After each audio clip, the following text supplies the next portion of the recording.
Yes. So mag-i-start tayo ng vlog dito sa sa may St. Dominic. 11:46 no. Ang punta natin Baclaran. Ayun doon tayo magla-landmark sa St. Dominic. So meron kasi akong wala nang edit to. Diretso na. Ano, hindi ko na i-edit. Ayan, yung kamay ko. Hindi ko na to i-edit para makita nyo yung actual na na gusto kong i-test.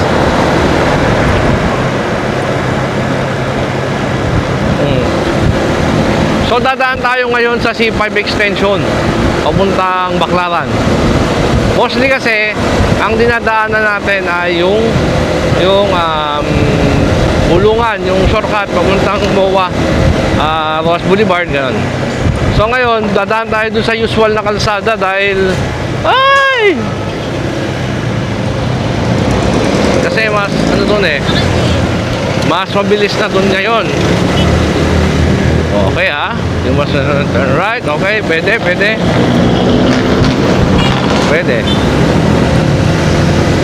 so ang punta natin ngayon, may kliyente tayo sa Baclaran, Paranaque pa pala yun. So basta doon ngayon, imbis na dadaan tayo sa shortcut papuntang Bulungan doon sa may isda, dadaan tayo doon sa usual, yung dating dinadaanan ng bago nung tinatayo kasi yung LRT, sobrang traffic doon. Ito, hindi ko na to i-edit, diretso na to, i-upload ko to pag uwi ko mamaya.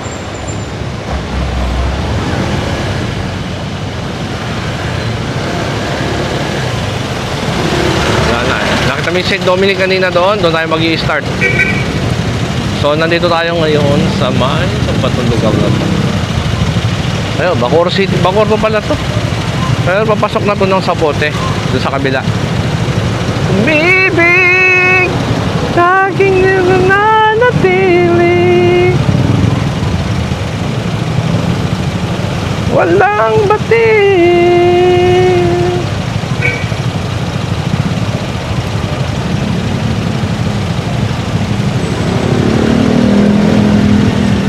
Habang stop,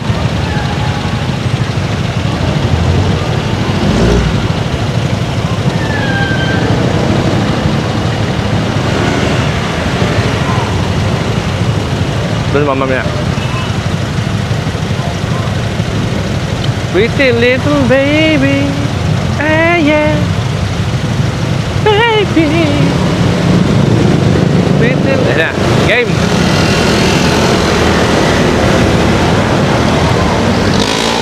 Awa, nasa Bacoor pa tayo.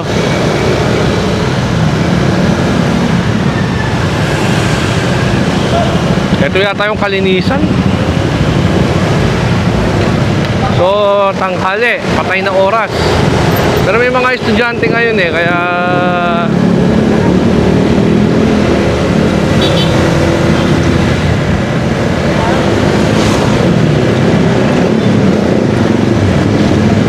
subukan natin pag-uwi, doon tayo dumaan sa may shortcut.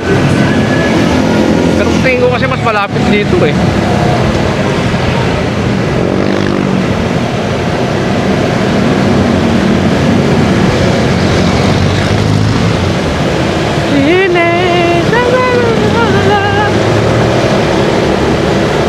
kasama ka.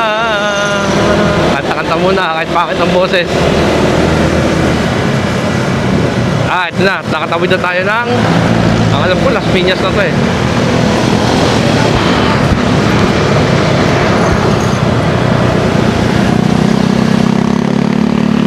Subukan natin mamaya doon sa kabila.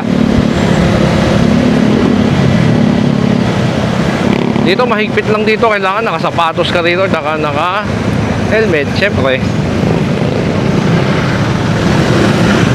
Dito tayo, baka makahuli.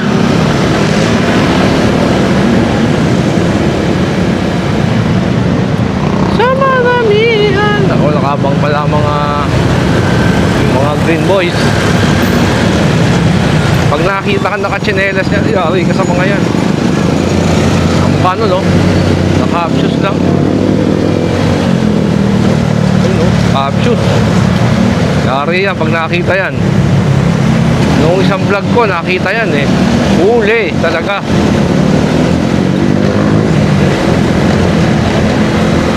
Ay, ba't ba ako nandito sa... Hingilang lang ako ha. Hindi dapat ako dyan dadaan. O ha? Pabantay ka pa dyan.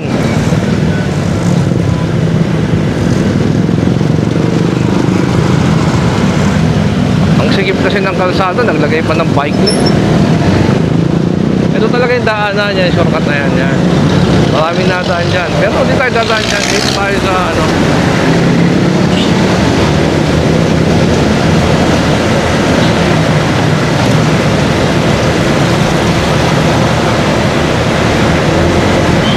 Normal biyahe lang tayo, yung usual lang. Nakailang beses na ako dumaan dito eh. Parang feeling ko mas mabilis rito eh. Medyo traffic lang ngayon, no? Yung traffic lang talaga ang kalaban ko rito.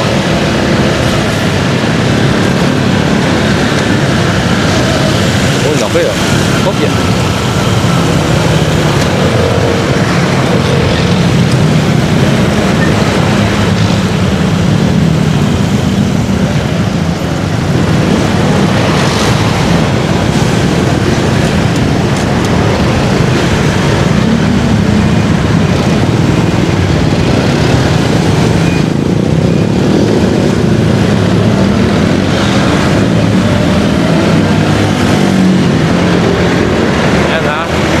Kalaban nyo lang number 1 dito, traffic talaga.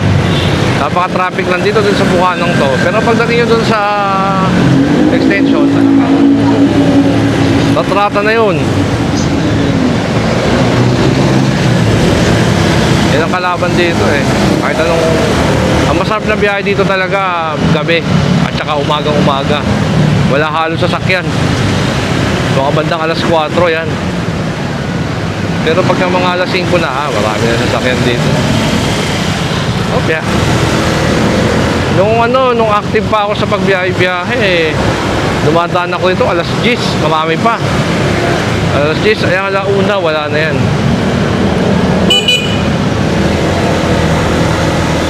Hospital ni Villar. Ito pala yun. Hospital ni... Yung hospital ni Senator Villar.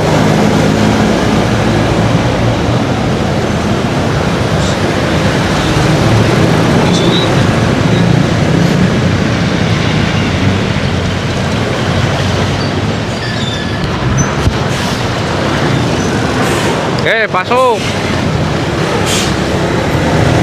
Mga bagong siga, mga eco bag.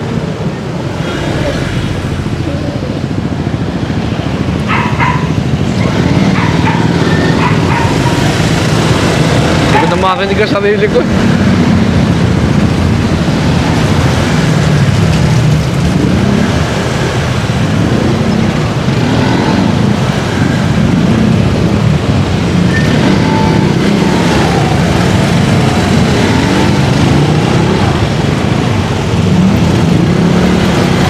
Volume lang. Yan. Distracting driving pala to, no? I-adjust ko na yung volume. Kasi tayo minsan mga nagmumoto, nasa sound trip talaga tayo. Nang mahina lang. Para hindi tayo masyadong antukin. Tsaka pwede natin sabayan pagkanta.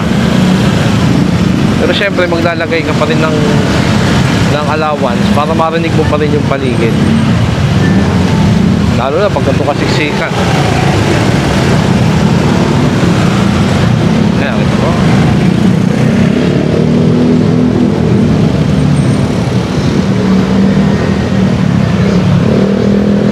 Dapat alerto ka din sa mga ganyan na tataw ka yan.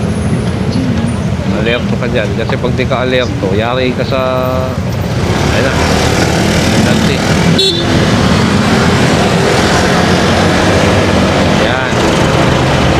Dito marami nabibiktima rito itong intersection na to. Basta pag bumuwesto ka sa kanan, kakanan ka, huwag hindi diretso. Dahil kakanan tayo, kanan tayo, di tayo diretso yan. Yan, dito ka lang sa kanan. Signal ka rin ng kanan, signal tayo. Turn right anytime. With care. Okay? Nandahan pa rin ang pasok natin. Kaya with care kasi minsan hindi hindi tayo nakikita nung kasalubong. Ayun, nasa C5 extension na tayo, guys. Kalabas lang.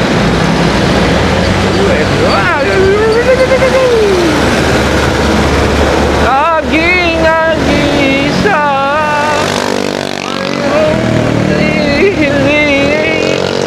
ang puso't damdamin. Dali sa akin aking kapiling ka, pagkat sa'yo natutong magmahal. Bakit talaga boses ko?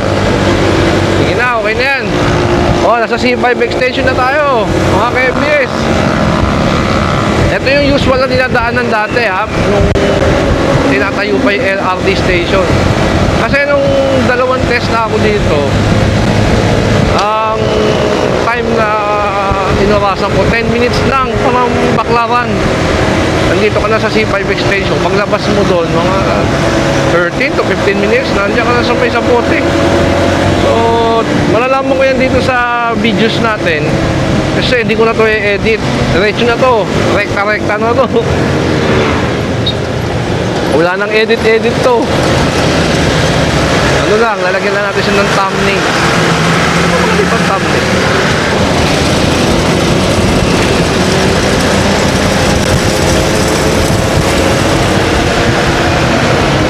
Ay, yun lang. Yes, sok pa.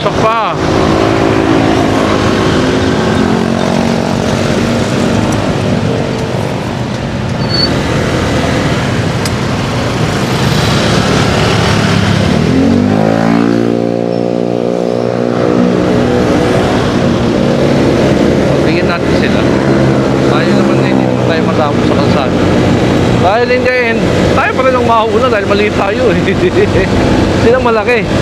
At anong bilis nila, maiipit sila sa traffic.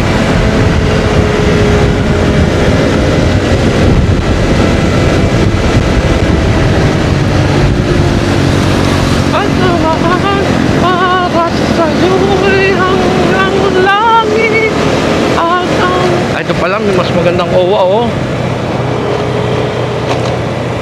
Pang! Okay. Ayun.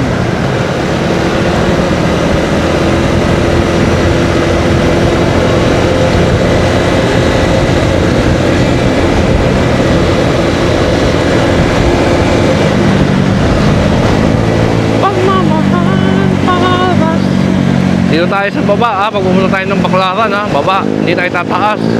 Pero pwede naman dyan, kaso masyadong mahaba ng biyahe dyan. Dito tayo sa baba, ang ano natin, nasa gilid tayo ng SM Sukat. SM Sukat. Uy, sukat.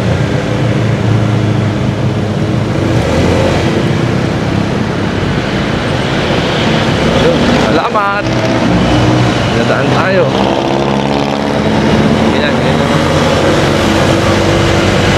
Ibig sabihin maraming ganito pag ang oras kasi nakakadaan ako dito gabi eh.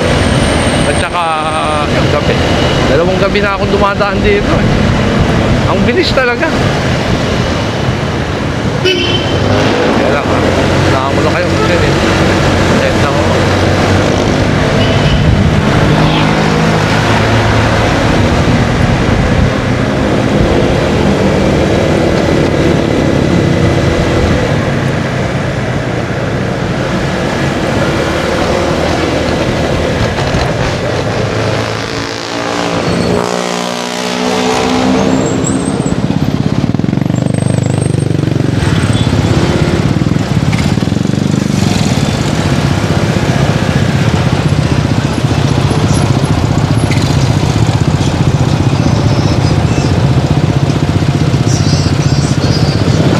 Yan na.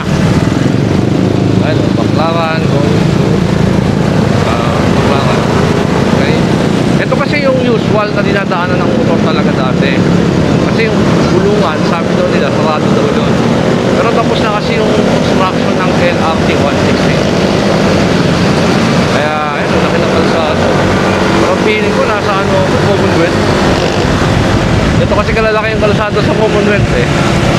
Nakita mo yun, oh. Tapos yung expressway. Talagang hindi ka naman talo. Talagang maganda naman ang nagawa nila rito. Ayos din. Tsaka kaya nabawasan ng traffic, tingin ko may LRT na eh. Kasi yung mga nagko-commute, imbis na mag-jeep, yung sa taas. Sige, manong, daan. Okay, very good.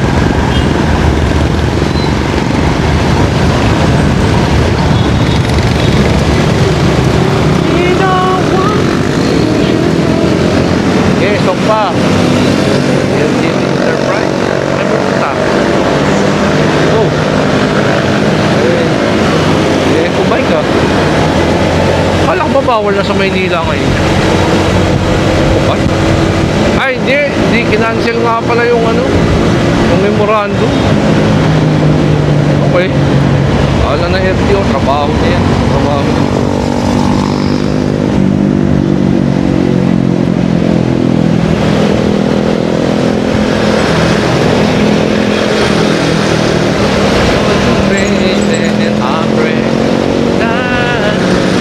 Mahilig ako sa mga mga love song talaga, R&B at saka mga soul.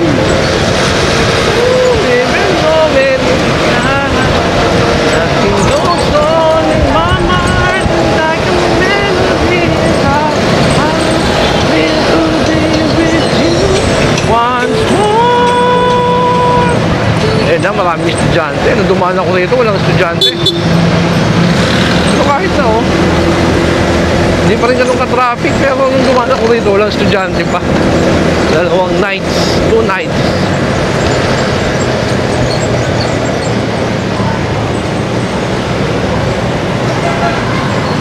In my heart, so true, I can live in yeah. Tingnan mo yung takbo ko, alalay lang, 40, 50, 60, gang alalay lang takbo ko, oh. Ibig sabihin, hindi mo na ako nagmamadali yan.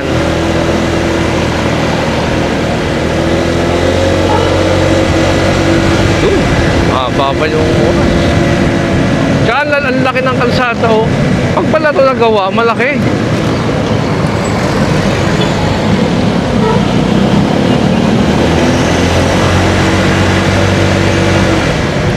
Royal Cargo. Nandiyan na ba yung solar panel ko? Pakiuwi nyo naman na yan sa bahay.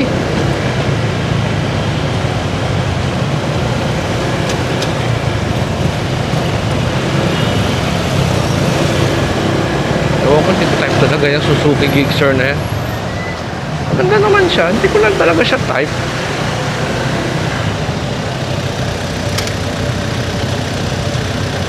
Kasi yung sports bike. Tapos sports bike na merong naked bike pala ang tawag sa sports, naked sports. Halo, I don't wanna lose you.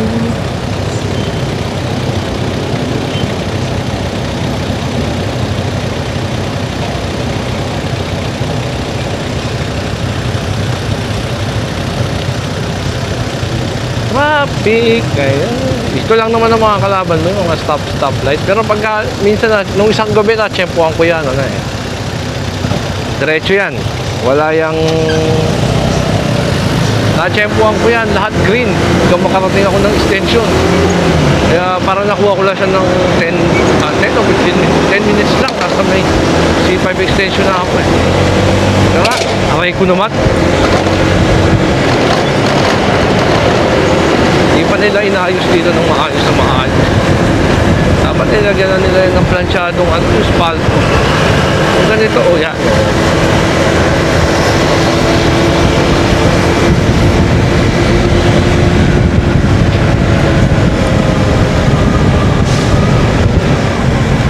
Subukan natin mamaya doon sa isang video ko pa uwi ng Cavite. Dadaan naman ako doon sa may Rojas. Wala ring putol-putol yun. Diretsuhin natin hanggang, ano lang naman tayo, St. Dominic lang. Kasi pagpasok natin ng St. Dominic, may iba-iba na tayo pupuntahan sa Cavite eh. Katulad ko, taga 13 ako. Kaya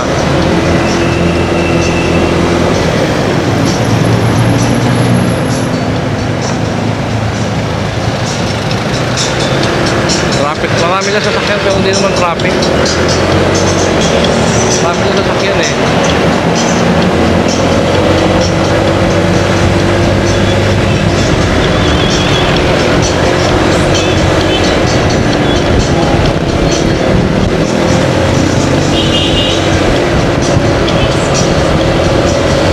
Nasa Naiya na tayo, terminal.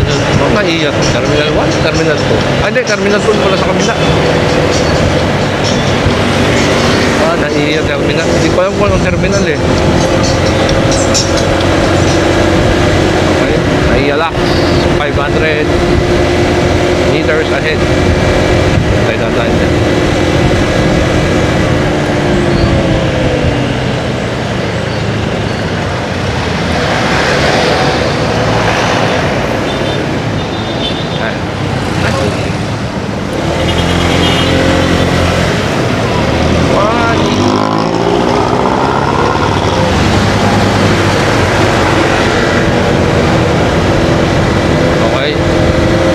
Ngayon, dahil broken lane to, kahit saan ka pumwesto. Dahil pumunta tayo ng Maynila, doon tayo sa may leftmost side. Maynila kasi tayo. Okay?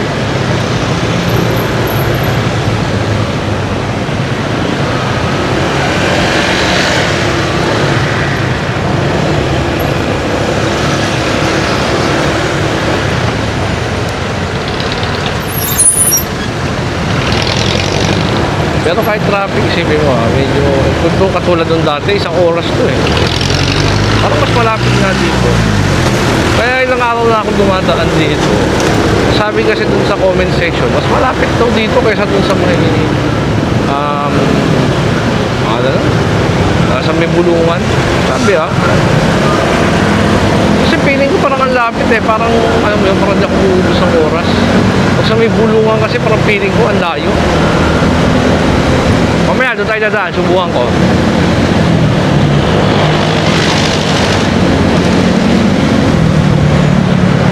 Ayoko lang dito, mas stoplight. Ang dami. Pero kahit mas stoplight, pag kasi na-chempuhan mo yan na puro green lahat, ayan, mukha niyang green. Diretso ka na, hindi ka na mag-aantay. Doon tayo sa may 7-Eleven para ano. Kasi doon naman talaga tambayan ko.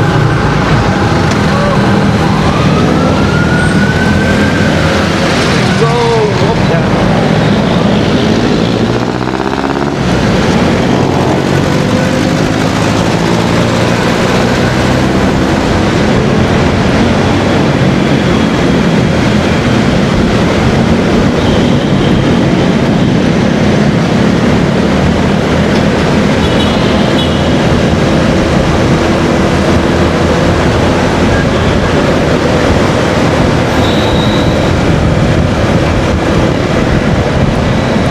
So yun, nasa Paranaque na tayo, no? Bayport West. Meron kasi akong tinatambayan na 7-Eleven dito. 7-Eleven, baka naman nasa van, dito tayo sa kabila dito. Okay, doon na no right turn. Yan, nakita nyo, pag no right turn on red signal, dito lang, antay lang tayo. Pero doon na pupuntahan natin. Side na yun.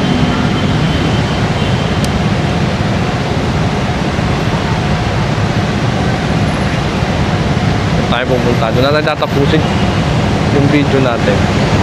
Hindi ko na i-edit to. Medyo na to. Thumbnails lang.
7-Eleven. Ito kasi yung tinatambayan ko ito. No?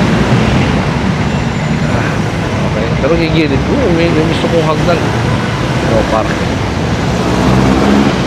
Pero gilid na. Diretsong yung Baklaran.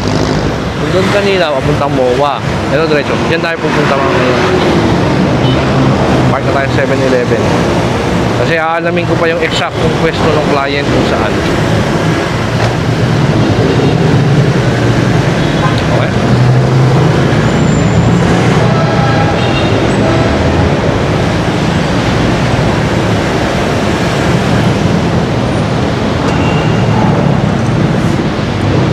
Hmm. 12 naman, dito na tayo sa ano. Ang feeling ko 10 minutes lang tayo bumiyahe ah.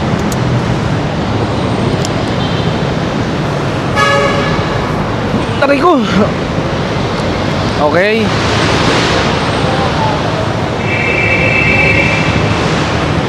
Ay.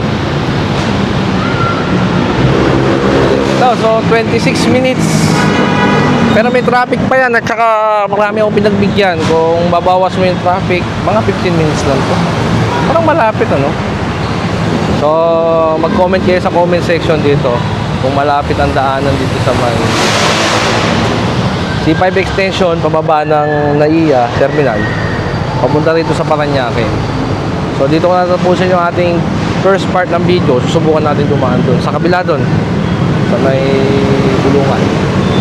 Tambay muna ako 7-Eleven kasi dito ako jacket ako tanghaling pero hindi masyadong mainit ngayon So yan, this is Brian saying always pray before you drive at syempre mag-ingat tayo sa kalsada at ayusin natin ang ating motor bago umalis.